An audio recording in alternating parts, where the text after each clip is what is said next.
and a good day. And this is November 16. Today is the opening of Justice League here in the Philippines, and this is my review for the movie. I saw it last night. Super, well, actually, okay siya. That's the surprising thing about the movie. Okay siya. I was expecting a lot of blunders or a lot of plot holes, pero sakto lang eh. Sakto lang talaga siya. One jarring flaw, kasi diretso na tayo. Jarring flaw dun sa movie, it's the villain. Napaka-weak ni Stephen Wolf. It's just jaws on with a battle axe. Parang ganun lang. It's a CGI character. Very weak ang portrayal niya. I wanna kill people. Ganun lang. Ganun lang. Um, it would have been better kung medyo complex, may complexity yung kwento niya, like may backstory siya, pero wala eh. Wala talaga. It wasn't really memorable. I mean, if you could name a DCU character or a DCU villain, wala eh. And the villain for this movie, ganun din. Just another notch dun sa mga characters na parang, let's forget about that. What else? Visually speaking, maganda ang Justice League. Very nice. I loved the new look for Superman. I love the two costumes that they gave Batman. Wonder Woman has one costume. Ezra Miller's Flash has one costume. Aquaman has one costume. And Cyborg lang ang panira for me. If you've seen the stills, if you've seen yung mga old yung mga trailers, parang medyo badly rendered CGI siya. It's the same thing. Walang binago do sa trailers. Kung ano natin sa trailers, yun pa rin yun. I feel bad, pero we'll get to that bit for Cyborg later.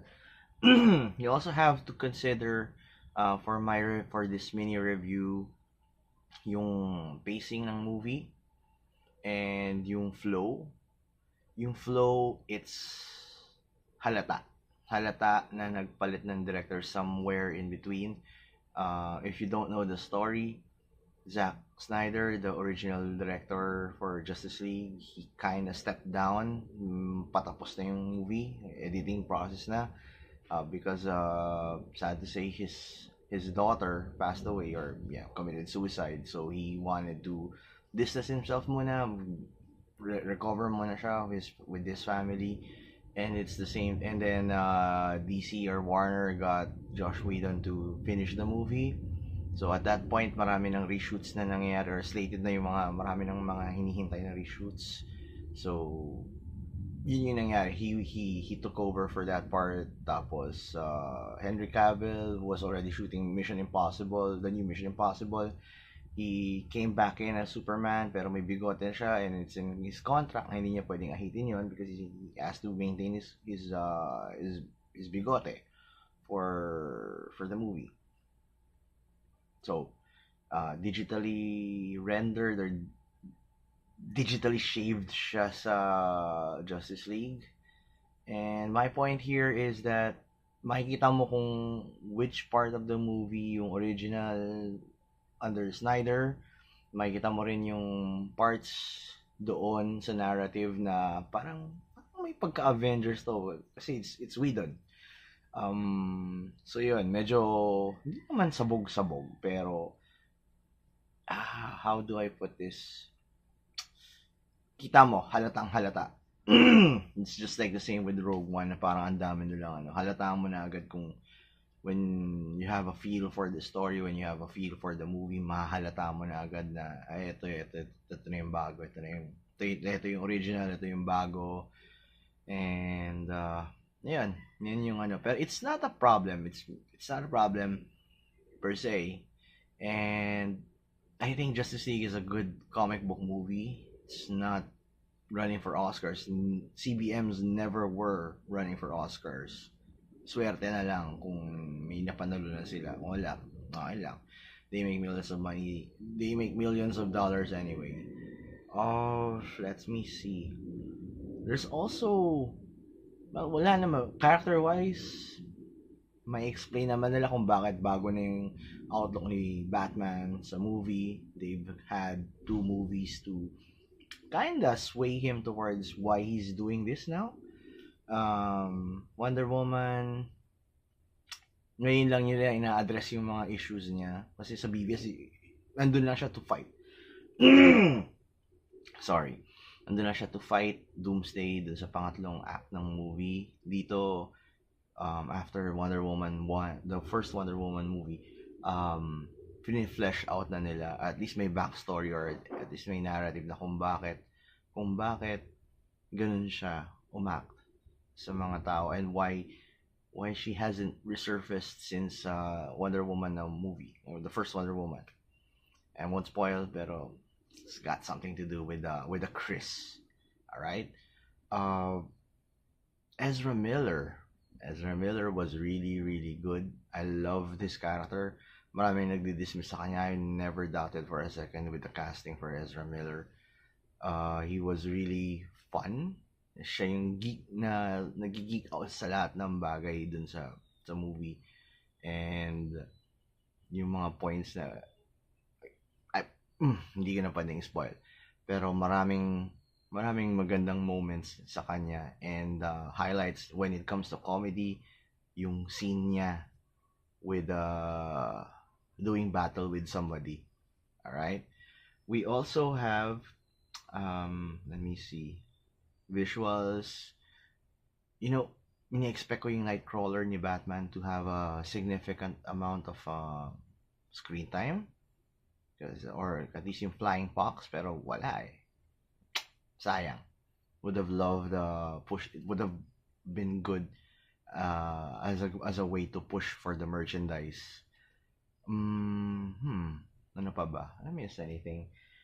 That's also one thing for Justice League. I love the battle scenes. There were some who thinks that the battle scenes were a bit OA or some nakulangan. Pero this is an action movie and they delivered what they promised, which is an action movie, which is always okay. Uh, Too many cameos? No, I don't think. Okay na yung number ng cameos na pinakita nila sa movie. And I won't spoil who. You have to watch the movie. Pero I might discuss the spoilers tomorrow or maybe next week na lang. I'll take time to do a video for that. What else? It's good on IMAX, pero if you don't have the budget, it's okay. Just go watch it on 3D or 2D. It doesn't change anything. I love the scoring for the music. This is one of those movies, comic book movies na parang, oy wow, alam ko to, alam ko tong lyrics na to, alam ko tong theme na to eh. And it's very blatant, especially yung kay Danny Elfman for Batman. Really good. Ray Fisher, again, going back to Cyborg, parang he was the weakest of the character. I'm not saying pangit yung role niya, but he was weak. They could have done something to make it more interesting. They could have done something more towards the final battle that could have done something more. Parang may kulang eh. Kulang talaga yung push nila dun sa character. Pero as it stands, okay lang. Aquaman, Jason Momoa, I don't know. He's like the crazy uncle dun sa grupo na yon. He's not, sorry, crazy kuya or crazy brother sa grupo nila. He's very reckless, hot-headed. It's Khal Drogo basically transferring over to the DCEU. Still maganda. He's one of the characters that I really took interest in. Sayang lang, kulang yung screen time nila. Yun kulang, bitin, not kulang, bitin ang screen time nila. But as a finished product, the final product for a movie, sakto lang, okay lang din yung ano nila.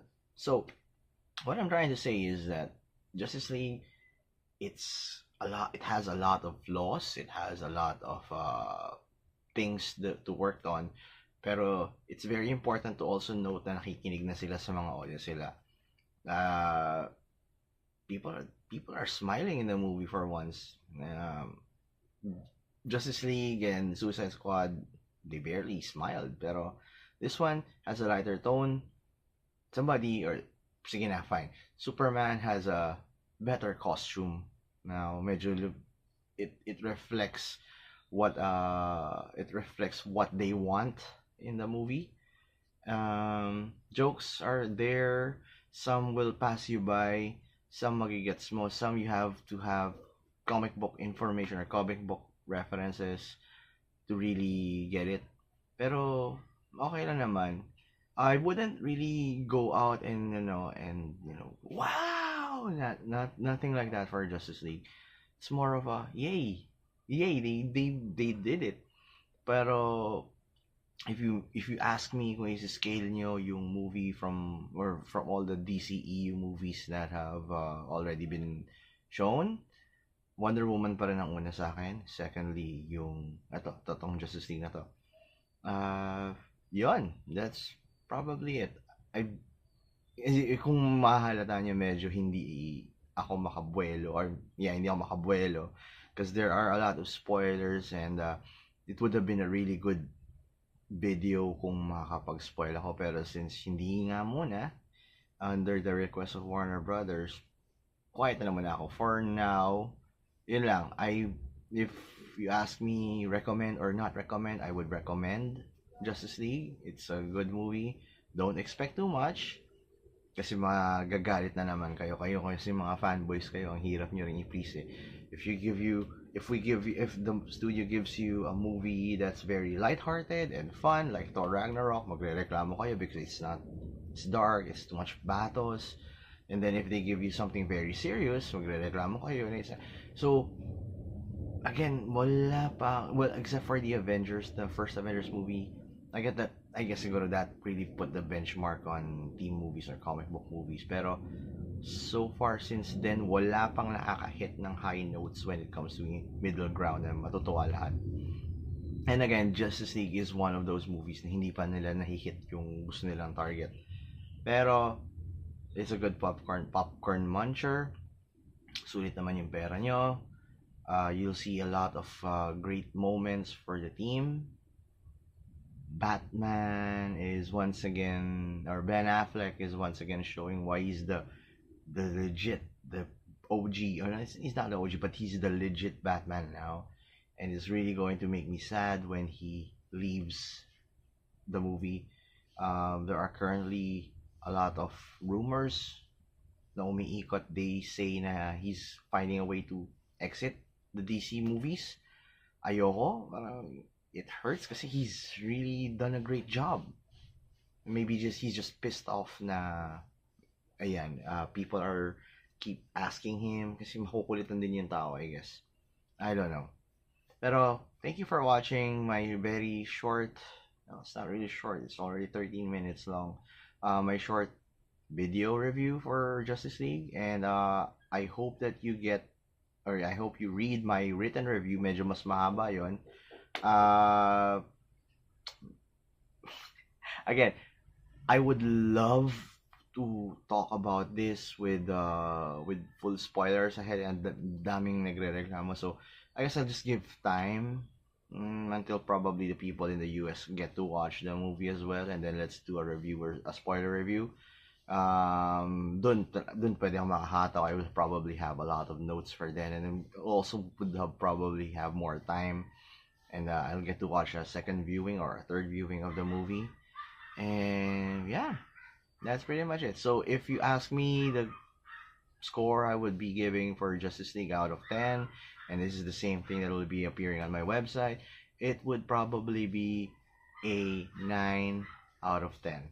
There are a lot of things to work on. There are a lot of plot holes, and there are a lot of visually stinging things in the movie. Pero overall, it's still a good watch. Worth it naman sa ticket nyo. And yun. As a side note also, I would like to give a big fuck you sa SM Cinema. You guys suck. Sobra, you suck. Hindi kayo pwede, guys, kung manonood kayo ng movie sa SM, I'm not beholden to anything from them. Pero if you're gonna watch a movie, kumain na lang kayo sa labas, or itago nyo na lang yung popcorn or yung food sa bag ninyo, because they will force their crappy ass shit popcorn and hot dog sa inyo. You can't bring any other food inside. And buti sana kung masarap din yung popcorn nila. It's shitty, it's crappy. Same thing for their hot dog, soda. Okay na yung soda siguro. Water or soda, okay lang. Pero if you want to really enjoy a movie, and then yun, yung food ninyo ay galing pa sa labas, tulad nung nangyari sa akin kahapon, you're just gonna get really mad sa guards, and wala silang kasalanan. It's just mandated by the company. Ayun. So, again, fuck you, SM. Sobrang wala kayong kwenta. SM Cinema, sobrang wala kayong kwenta. Walang kwenta ang pagkain nyo. You suck because hindi namin ma-enjoy yung food na dinadala namin. Buti sana kung diba? Yun. So, again, thank you for watching the Fanboy SEO's review. Visit my website, thefanboyseo.com. Please like my page. It's thefanboyseo, or facebook.com/thefanboyseo. Follow me on Twitter. And on Instagram, my handle is @thefanboyseo. Thank you also to Warner Brothers for the invite last night. I really appreciate it. There's a lot of stars, and sabi ko nga, daming siguro apat or tatlong cast members ng Wildflower yung nakita ko. So si Mahal na lang, si Ivy Aguas na lang yung kulang, and pasok na nasa Poblacion Ardiente na kami. Anyway, I'm ranting and taking too much of your time. Thank you for watching, and again, please watch Justice League. It's a really good movie. It's not really good, but it's worth your tickets. Yun lang. Thank you. Have a nice day.